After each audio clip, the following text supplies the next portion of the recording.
An equation that will model the proportional relationship given in each real-world situation. We use the equation y equals kx when we're talking about proportional relationships. So it says there are 3 cans that store 9 tennis balls. Consider the number of balls per can. So we want the balls per can, which will give us k.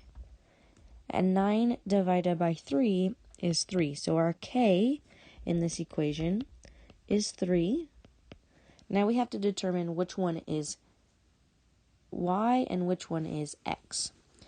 To find our constant or proportionality, we use y divided by x. So if y was the 9, y was on the top and 9 was on the top, that would be the tennis balls. So tennis balls is y, and the x goes on the bottom, and the cans was on the bottom, so x must be cans. So we have our constant of proportionality, and now we write our equation, y equals 3x.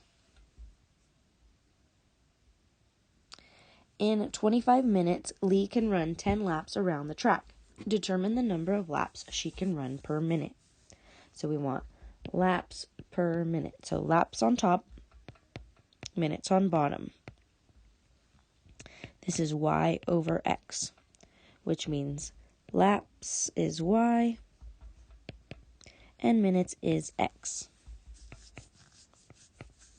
And 10 over 25, we can take a 5 out of both of those, which would be 2/5. And that gives us k. Now for our equation, we use the same setup as we did before.